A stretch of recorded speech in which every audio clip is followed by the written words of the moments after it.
जब total value किसी चीज़ का दिया हुआ है तो हम उसको इजीली फाइंड आउट कर लेंगे कि परसेंटेज में दिया है तो उसको डेटा में कैसे लाएंगे, लेकिन डिग्री में दिया है तो उसको कैसे लाएंगे, ये एक प्रश्न है। तो उसमें क्या होता है कि 360 डिग्री पे, हाँ जैसे कोई भी दिया है कि इतना डिग्री पे इतना बनता है तो इतना डिग्री पे कितना डिग्री होगा, इस तरीके से थीटा बाई 360 इंटू, हाँ 100%। तो जैसे 40 डिग्री दिया है तो 40 बाई 360 इंटू 100, वो सारा फॉर्मूला लिखवा देंगे। अभी बस एक इंट्रोडक्शन क्लास है ये इसका।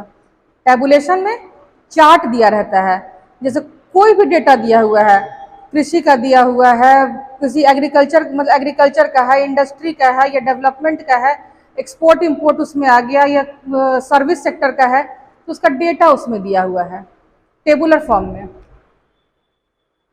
टेबुलर एक टेबल बना दिया गया और इसमें दिया हुआ कि यहाँ पे सेक्टर दे दिया, यहाँ पे फीमेल दे दिया, यहाँ मेल दे दिया, और यहाँ उसका डेटा दे रहा है कि परसेंटेज में भी दे रहा है, कुछ संख्या में दे रहा है, या इतनी महिलाएं हैं इतने पुरुष हैं इस तरीके से, या उनका रेशियो भी दे रहा है कि 3:2 के रेशियो में है, और फिर एक टोटल डेटा दे रहा है। तो इस तरीके का क्वेश्चन आता है। और एक आता है बार ग्राफ, इस तरीके से रहेगा।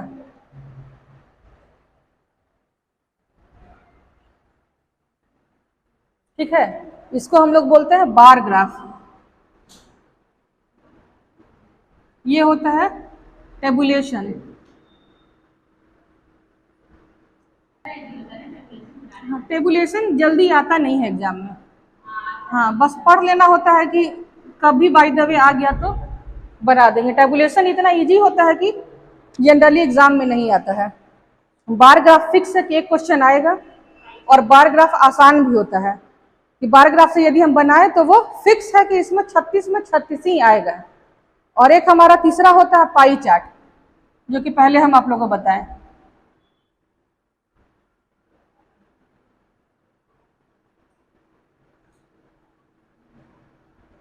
कुछ भी है तो कोई कंपनी है, एक कंपनी में बहुत सारे खर्चे होते हैं, ठीक है, तो वेतन देने में कितना खर्चा हो रहा है, फिर बिजली में कितना खर्च हो रहा है, पेपर में कितना खर्च हो रहा है, फिर प्रोडक्शन में कितना खर्च हो रहा है, इस तरीके का बहुत सारा रहेगा। और उसमें रहेगा कि इतना परसेंट है या इतना डिग्री है, जैसे 40 डिग्री हो गया या 40% हो गया, इस तरीके से दिया रहेगा। और एक टोटल वैल्यू दिया रहेगा किसी भी चीज़ का, जिससे हम लोग उसको निकाल सकते हैं। यदि टोटल वैल्यू नहीं दिया है तो वो डेटा इनसफिशियंट कहलाता है, ठीक है। और एक रहता है क्या, डायग्राम, जिसको रेखा चित्र कहते हैं, हाँ डायग्राम कहते हैं, और रेखा चित्र जैसे इस तरीके से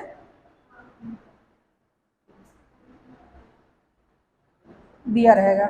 अब इसमें यहाँ पे डेटा दिया है 5, 10, 15, 20, 25, 30, 35 या 40, कुछ भी जो उस क्वेश्चन के अकॉर्डिंग लाख में भी दे सकता है, करोड़ में भी दे सकता है, हजार में भी दे सकता है। इसमें क्यों नहीं हम लोग जाते हैं बनाने में, एग्जाम में पढ़ेंगे सब कुछ, लेकिन एग्जाम में क्यों इसको टच नहीं करते हैं, क्योंकि ये एक्यूरेट समझ में नहीं आ पाता है कि डेटा है कहाँ पे। अभी अब 25 दिया हुआ है, हम इसको मिलाएंगे तो ये 25 से नीचे है, देखने में लग रहा है कि 25 के आसपास है। अब 25 से नीचे भी है तो कितना नीचे है ये एग्जैक्टली पता है, तो इसमें 0.5 का भी यदि एरर हुआ तो 38 नंबर पे, 36 नंबर पे वो भारी पड़ जाएगा। हो सकता है पूरा क्वेश्चन ही लेके गायब हो जाए, नहीं तो 10 नंबर तो ले ही जाएगा आराम से, इसमें कोई दो मत नहीं है। तो इसलिए एग्जाम में हम लोग इस पर नहीं जाएंगे। एग्जाम में एक हमारा हो गया ये बार ग्राफ, और एक हो गया पाई चार्ट। ये फिक्स क्वेश्चन रहेगा कि 4 क्वेश्चन में यही 2 बनाना है। जनरली कभी पाई चार्ट से 2 क्वेश्चन, या कभी ये जो पॉइंटेड ग्राफ बताए इससे 2 क्वेश्चन आ जाता है, और एक बार ग्राफ से निश्चित है आना।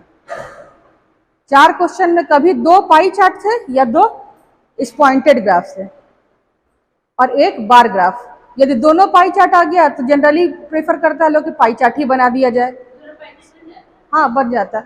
पाई चार्ट में जितना भी डेटा इधर उधर कैलकुलेट करके दिया रहा है ना कि 2 चार्ट है, फिर एक आपका टेबल दिया हुआ है, फिर भी वो इजी होता है।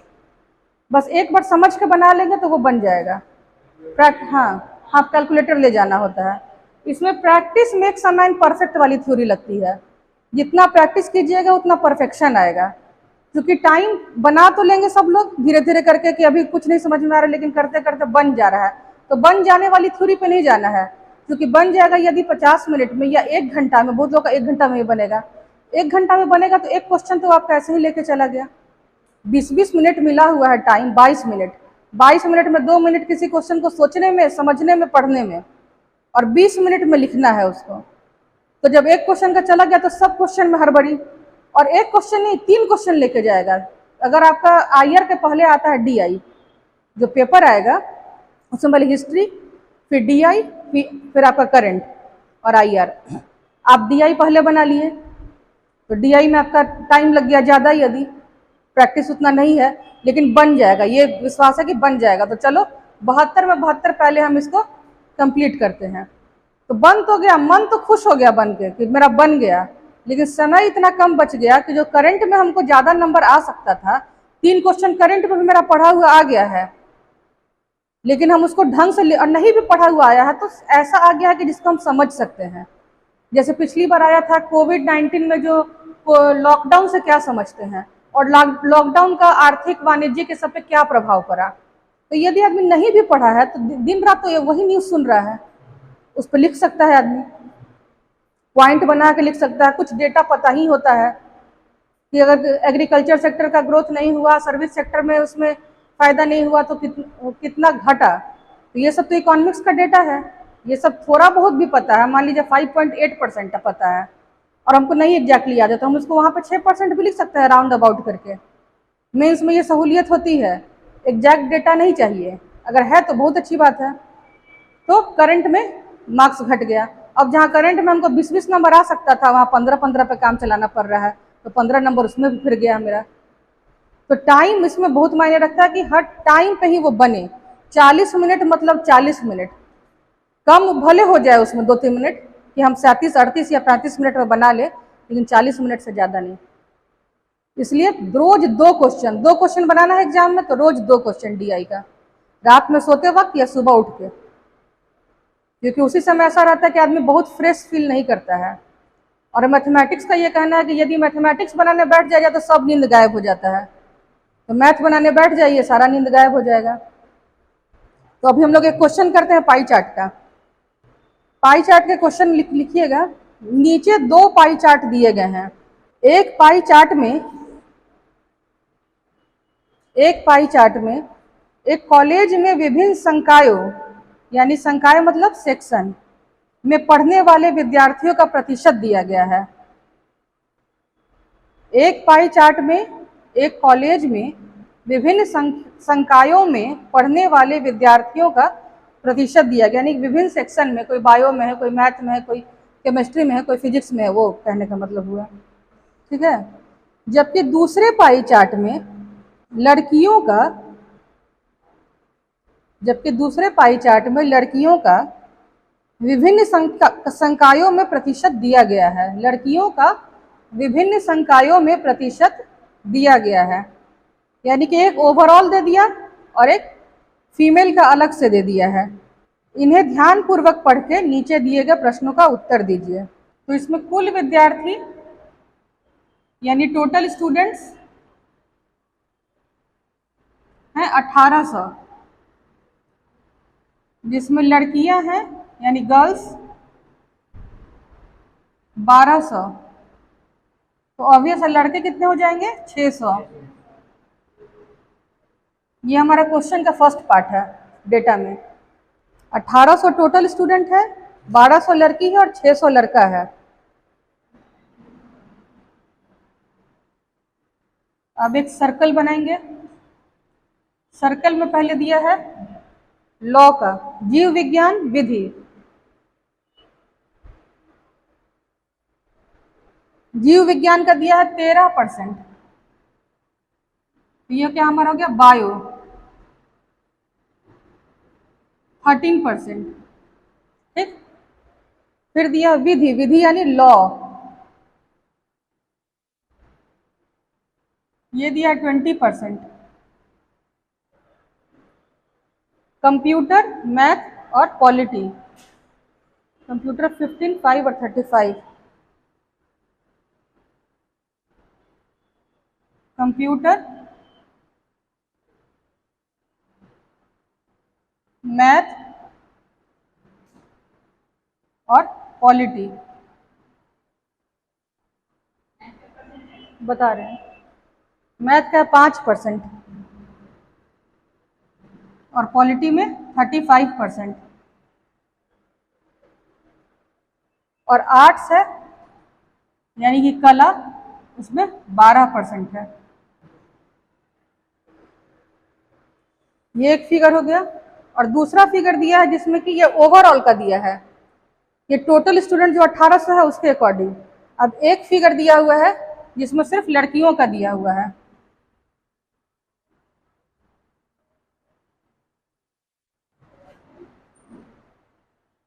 लॉ 30%, कंप्यूटर 10, गणित 2,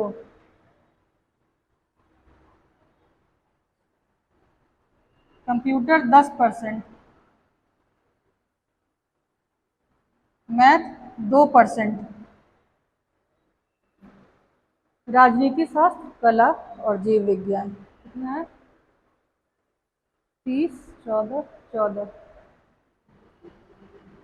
पॉलिटी 30%, आर्ट्स 14% और बायो भी 14%। ठीक है, तो दो चार्ट हमको मिल गया, पाई चार्ट, जिसमें ये दिया है टोटल स्टूडेंट के अकॉर्डिंग,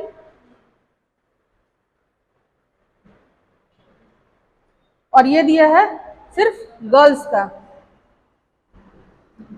तब इसमें क्वेश्चन लिखिएगा। पहला क्वेश्चन, कॉलेज में कला विभाग में कितनी छात्राएं हैं? कॉलेज में कला विभाग में कितनी छात्राएं हैं? दूसरा क्वेश्चन हो जाए, किस विभाग में लड़कों की संख्या न्यूनतम है? हाँ, लड़कों की संख्या न्यूनतम है। राजनीति शास्त्र में लड़के तथा लड़कियों का अनुपात कितना है? यानी कि ratio of boys and girls in polity. राजनीति शास्त्र में लड़कों और लड़कियों की संख्या, किस विषय में लड़कों की संख्या न्यूनतम है? किस विषय में लड़कों की संख्या न्यूनतम है? ठीक है, अगला सवाल लिखिए, राजनीति शास्त्र में लड़के तथा लड़कियों का अनुपात कितना है? Ratio of male and female in polity. चौथा क्वेश्चन है, कला में यानी आर्ट्स में लड़कियों की संख्या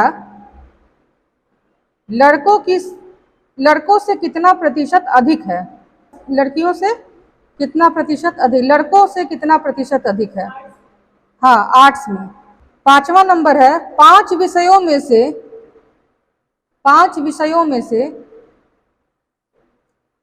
किन दो विषयों में लड़कों की संख्या समान है? पांच विषयों में से किन दो विषयों में लड़कों की संख्या समान है? क्वेश्चन थोड़ा लेंदी है लेकिन कॉम्प्लिकेटेड नहीं है, आसान है। ठीक है, तो कॉलेज में कला विभाग में कितने छात्राएं हैं? ठीक है, तो ये था गर्ल्स का। कला में कितनी है? 14%। और लड़कियां हैं कितनी? 1200। तो 1200 का 14% हम निकाल देंगे तो ये निकल जाएगा कितना? 168। तो पहले क्वेश्चन का आंसर हमारा हो गया 168। तो इसमें हमको लिखना पड़ेगा, लिखना ऐसे पड़ेगा, पहला देंगे पहले, फिर करेंगे लड़कियों की कुल संख्या,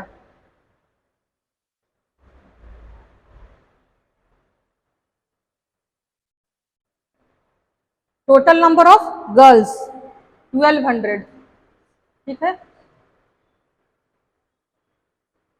कला में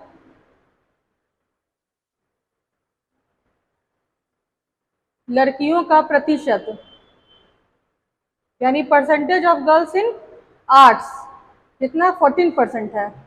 देयरफॉर कला में लड़कियों की संख्या number of girls in arts,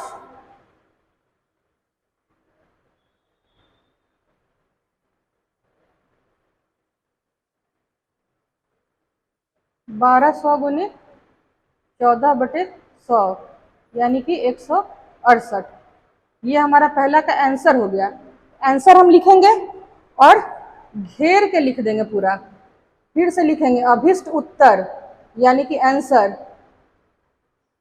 ये जो कॉपी चेक कर रहे हैं उनको हमारा दिखाई दे 168, और फिर से आंसर लिख देंगे कि साफ साफ दिखाई दे कि आंसर मेरा इतना है। नहीं तो बना के खिचपिच करके यदि छोड़ देंगे तो यदि चश्मा ज्यादा पावर का लगता होगा उनका तो आंसर नहीं भी दिखे। आंसर की जगह आंसर लिख देना है साफ सुथरा। दूसरा क्वेश्चन देखिए, और एकदम ऐसे ही लिख कर लिखना है, कोई भी शॉर्टकट मेथड नहीं यूज होगा इसमें। क्या? हाँ, फाइनल आंसर। अगला प्रश्न है, किस विषय में लड़कों की संख्या न्यूनतम है? तो अब लड़कों की संख्या किस विषय में न्यूनतम है, इसका मतलब क्या हुआ? हर सेक्शन का निकालना होगा। ठीक है, तो हाँ, तो 1800 हमारे विद्यार्थी हैं। एक मिनट, 1800 हमारे विद्यार्थी हैं, 1800 में 1200 लड़कियां हैं।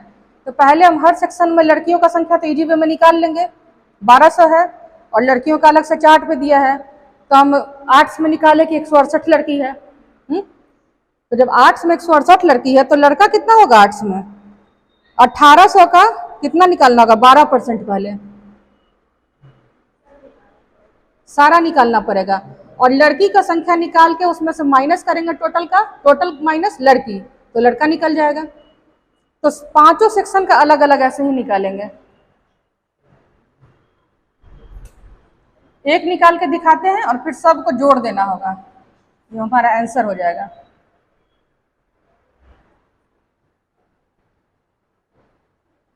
जैसे कला में ये जो निकाल लिए हैं उसको छोड़ देंगे। कला में लड़कियों की संख्या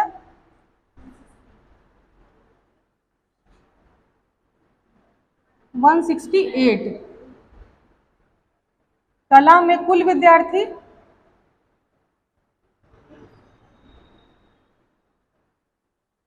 कितना हो जाएगा? कुल का ये है ना 12%, 1800 का 12% कितना आता है? 216।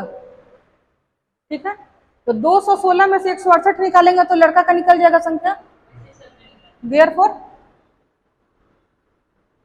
कला में लड़कों की संख्या 216 माइनस 168, तो 48 आ गया ये हमारा। अब उसी तरह इसमें जो है ना हम ए बी कर देंगे, क्योंकि इसमें हमको 5 विषय में निकालना है। क्वेश्चन नंबर 2 में ए कला का निकाले। अब हम बायो का यदि निकाले, जीव विज्ञान में लड़की यों की संख्या कितना हो जाएगा? 1200 गुने 13%, नहीं कितना है? 14%। ये भी हो जाएगा 168। तो जीव विज्ञान में कुल कितना हो जाएगा?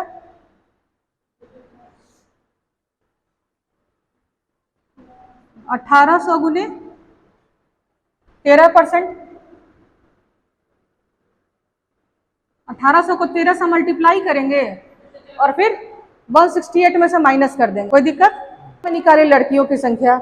जीव विज्ञान में मतलब लड़कों की संख्या, जीव विज्ञान में उसी तरह से कंप्यूटर में, मैथ में, लॉ में और बाकी जितने भी सब्जेक्ट दिए, 5 सब्जेक्ट है, पांचों का निकाल के ऐड कर देंगे तो सभी विषयों में लड़कों की कुल संख्या कितनी है, तो पांचों को जोड़ देंगे, वो हमारा आंसर आ गया। फिर उसको हम बड़ा सा आंसर करके घेर देंगे कि साफ सुथरा दिखे कि ये हमारा आंसर है। क्योंकि जनरली क्या होता है, वहां पे आंसर मिलाकर चेक किया जाता है कॉपी। आंसर आ गया आपका सही है, और आंसर नहीं मिला मतलब गलत है, तो आंसर साफ सुथरा दिखना चाहिए। तीसरा क्वेश्चन हमारा क्या कह रहा है? राजनीति शास्त्र में लड़के तथा लड़कियों का अनुपात कितना है? तो इसमें हमारा राजनीति शास्त्र जब निकालेंगे तो लड़का लड़की दोनों निकल जाएगा, तो उसका रेशियो निकालेंगे। Therefore ratio of boys and girls are this is to this. चौथा क्वेश्चन है, कला में लड़कियों की संख्या लड़कों की संख्या से कितना प्रतिशत अधिक है? तो कला में लड़कियों की संख्या 168 है, लड़कों की संख्या कितना है?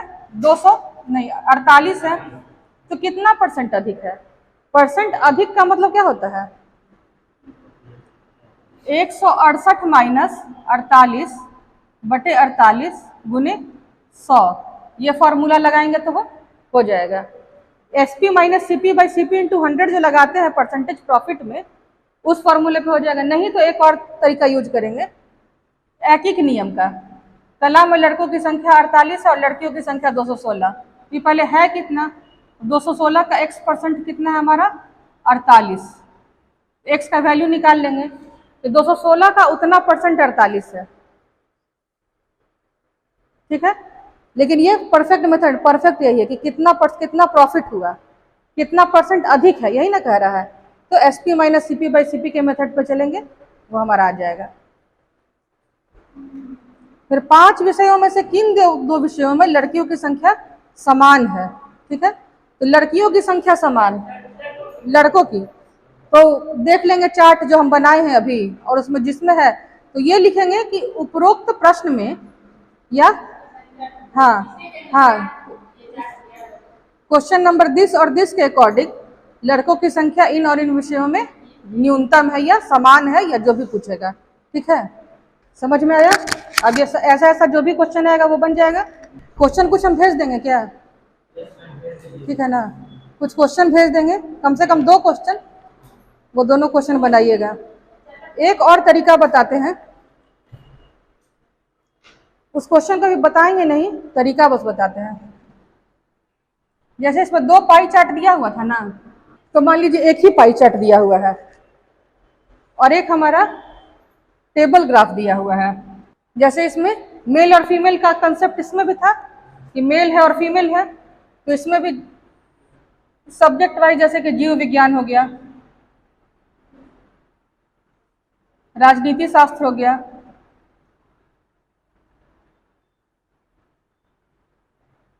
गणित हो गया, कंप्यूटर हो गया, और क्या था? विधि हो गया। 5 हो गया। अब पांचों में दे दिया मेल और फीमेल का रेशियो, इसमें मान 3:2 है, इसमें 1:2 है, इसमें 2:5 है, 5:7 है, 1:3 है।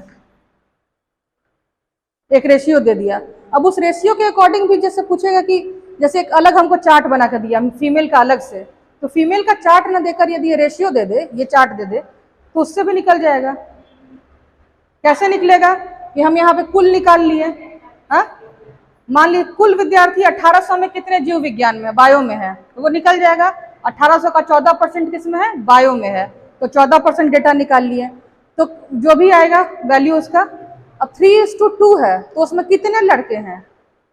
तो मान लीजिए 168 ही आया, तो 168 गुने 3/5 कर देंगे। जिसका निकालते हैं, जैसे मेल का निकाल रहे हैं, तो मेल का ऊपर रखेंगे और दोनों का जोड़ के नीचे रखेंगे। बड़ा डेटा जो है वो डिनोमिनेटर में और जो छोटा डेटा है वो न्यूमरेटर में। इस चीज से भी याद रखिएगा, जो छोटा डेटा है वो न्यूमरेटर और जो बड़ा डेटा है वो डिनोमिनेटर में। और छोटा डेटा किसका? जिसका निकालना है उसी का डेटा होगा। तो रेशियो निकालना आसान हो गया, रेशियो से वैल्यू। तो कभी 2 पाई चार्ट ना देकर 1 पाई चार्ट और एक ये भी दे देगा, कभी दे देगा 2 पाई चार्ट और एक ये चार्ट भी दे देगा। तो ये देख के घबराना नहीं है कि बहुत लंबा है, तो कुछ नहीं होता इसमें लंबा। जितना लंबा रहेगा उतना इजी। हमारी डेटा आपको ज्यादा दे दिया है, तो डेटा ज्यादा दे दिया है तो वो आपकी सहूलियत के लिए दिया ना। और जो भी दे बनाना तो हमको है ही, 36 में 36 लाना है। तो शुरुआत जब इस तरीके से होगा ऐसे क्वेश्चन से, तो ऐसा ही क्वेश्चन आता भी है एग्जाम में। आज एक हम लोग घर पे बनाए हैं, वैसा ही क्वेश्चन था, मुंह जवानी बन गया बैठे बैठे, लेकिन उसको बनाना है कॉपी पे, और कॉपी पे ही परफेक्शन लाना है, जो कि एक भी स्टेप नहीं छूटना चाहिए। ठीक है ना? स्टेप छूटा मतलब 1-2 नंबर उसमें कट जाएगा। 6 की जगह पे 5 आ सकता है या 4 आ सकता है। तो जब 36 में 36 लाना है तो स्टेप नहीं छूटना है। जैसे 9th 10th में हम लोग मैथ बनाते थे यूनिटरी मेथड से, कि इतना ये किए उतना वो किए, कुल इतना हुआ तो इतना निकालना है, तो उसको आंसर एकदम लिखते थे, ये हमारा आंसर निकला है, घेर देते थे, वैसे ही घेर देना और आंसर लिख देना है। तो 2 तरीके का क्वेश्चन बताएं, वो दोनों तरीके का 2 क्वेश्चन हम आपको भेजते हैं, आप लोग बनाइए उसको आज। आवाज जा रही है? समझ में आ रहा है? यही पूछना है हमको, समझ में आ रहा है? ठीक है, तो 2 क्वेश्चन भेजेंगे, दोनों क्वेश्चन बनाइएगा आप लोग। तो क्लास को अब लीव करें या कुछ पूछना है? हाँ, क्वेश्चन भेज दे रहे हैं, थोड़ी देर में भेज देते हैं, देख लीजिए। इसको जो समझाए हैं ना बस अब समझिए आप हमको। हाँ, किसी का होगा तो हम उसमें से भेज देते हैं, और आप बना कर ना भेज दीजिएगा व्हाट्सएप ग्रुप पे, अपना नाम लिखकर उसमें भेज दीजिएगा, ताकि उसको एक बार चेक कर लें। जो जो बनाएंगे उसको भेज देंगे। हाँ, इसी ग्रुप में भेज दीजिएगा, या पर्सनली किसी के पास नंबर है तो पर्सनली भी भेज दीजिएगा।